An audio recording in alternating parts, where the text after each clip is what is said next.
Hi friends, இங்கே பாருங்கள். இன்றைக்கி எங்கள் வீட்டில் என்ன சமையல்னா கீரை சாம்பார். நான் கீரைலாம் ஆஞ்சி வாஷ் பண்ணிட்டு வெங்காயம், பூண்டு, தக்காளி பழம், சின்ன வெங்காயம், பூண்டு, தக்காளி பழம், பாசிப்பருப்போடு சேர்த்து இதை வந்து வேக வச்சுருக்கேன். இங்கே பாருங்கள், இதை கடையணும். மாவு இந்த கீரையை கடையணும். கடைஞ்சிட்டு அந்த சாம்பார், கீரை சாம்பார் மாரி. இப்போ வந்து பார்த்திங்கன்னா வானல் அடுப்பு பற்ற வச்சுட்டு வானலில் எண்ணெய் ஊற்றிருக்கேன்.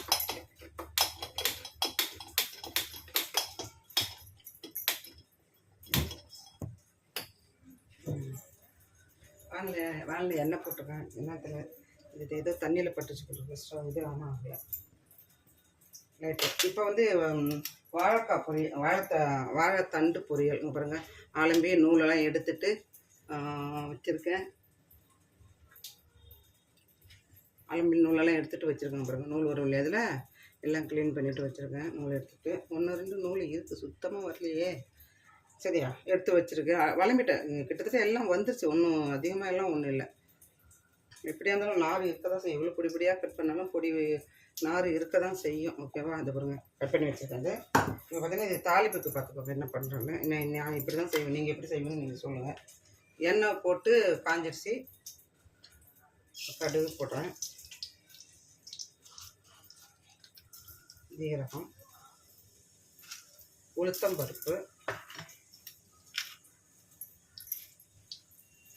கடுகு, ஜீரகம், உளுத்தம் பருப்பு வறுக்கிறது போட்டாச்சு. இப்போ பார்த்தீங்கன்னா பச்சை மிளகா இருக்கு பாருங்க.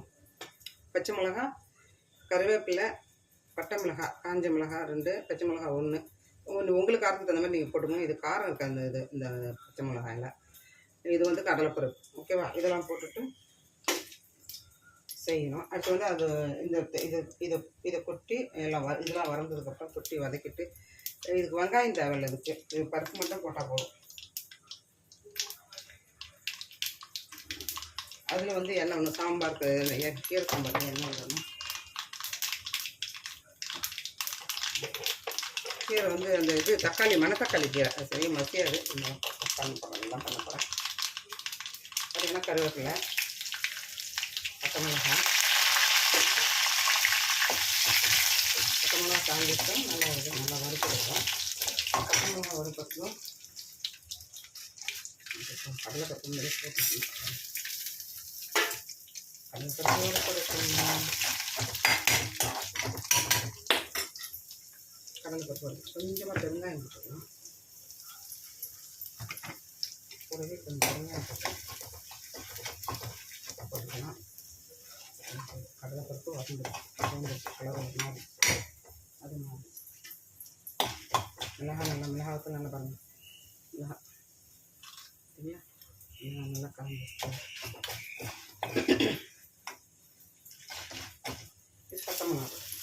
பச்சை மிளகாய் தெரியுதா? பச்சை மிளகாய் போட்டுக்கலாம்.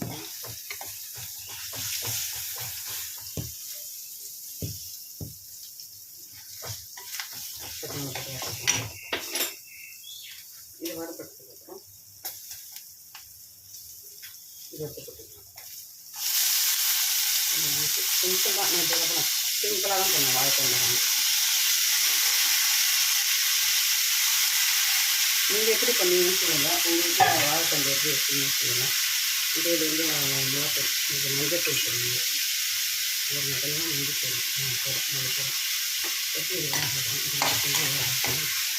வேகட்டும். இப்போ இந்த தேங்காய் பார்த்தீங்கன்னா தேங்காய் பொடி திரும்ப தேங்காய் இல்லை. அது எங்கள் பேர் வெளில போய் கோயில் பெருமாள் கோயில், சிங்க பெருமாள் கோயில் இருக்கிற ஒரு மார்கழி ஒன்று இல்லையா, சிங்க பெருமாள் கோயில் வர லேட்டாக அவங்க நினைப்பேன். கொஞ்சமாக தண்ணி சேர்க்கணும்.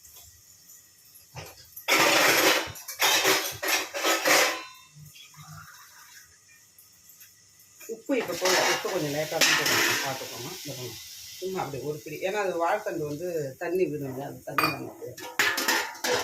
இது வந்து கிட்னி ஸ்டோன் இருக்கிறவங்கலாம் சாப்பிட்டா உடம்புக்கு ரொம்ப நல்லது. கிட்னி ஸ்டோன் இருக்கும், யூரின் ப்ராப்ளம் இருக்கிறவங்க வாழைத்தண்டை சாப்பிட்டா ரொம்ப நல்லது. அதை சாப்பிட்டுக்கோங்க. இப்போ வந்து இந்த பக்கம் கீரை என்ன காஞ்சிச்சு.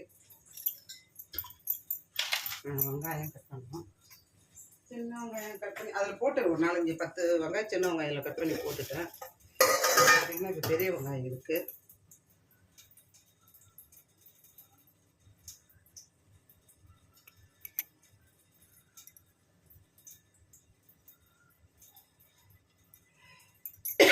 பாதி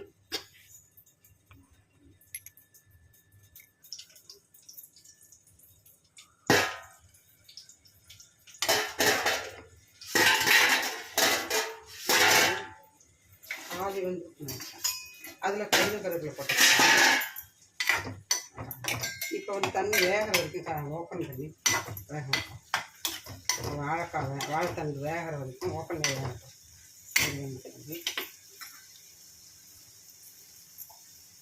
இது கடுகு பொரிஞ்சிச்சு பாருங்க. இது சாம்பாருக்கு வந்து கீரை சாம்பாருக்கு வந்து கடுகு பொரிஞ்சிச்சு பார்த்தீங்கன்னா கடுகு பொரிஞ்சிச்சு. இப்போ வந்து வெங்காயத்தை பற்றி இறக்கணும்.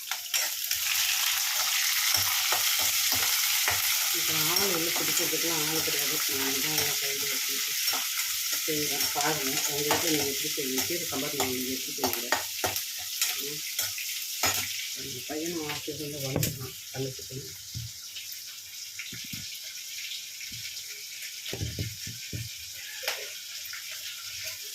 சாம்பார் வந்துருக்காங்க. இப்போ வந்து வேகட்டும்.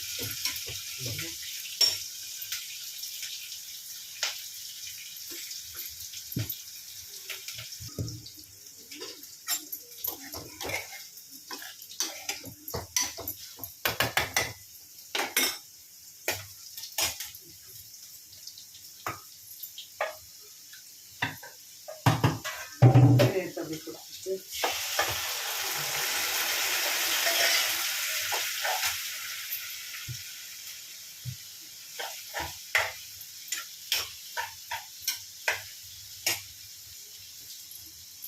அதுதான் அங்கே கீரை தாளித்து கொட்டி வச்சு பாருங்க. இது தண்ணி வச்சுட்டுருக்காங்க. வச்சுட்டுனா அவ்வளோதான். இது தேங்காய் தண்ணி. உங்களுக்கு தேங்காய் வேணும்னா நீங்கள் தேங்காய் போட்டுக்கலாம். வேண்டாம்னா வேண்டாம்னா அப்படியே கூட சாப்பிடலாம். தேங்காய் இல்லாமலும் கூட நீங்கள் வாழைத்தண்டு செஞ்சு சாப்பிடலாம். இது தேங்காய் வந்துச்சு.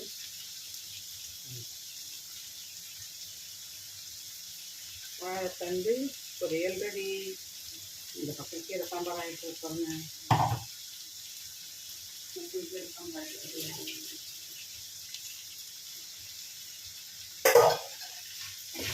இன்றைக்கி உங்கள் வீட்டில் என்ன சமையல் சொல்லுங்கள்.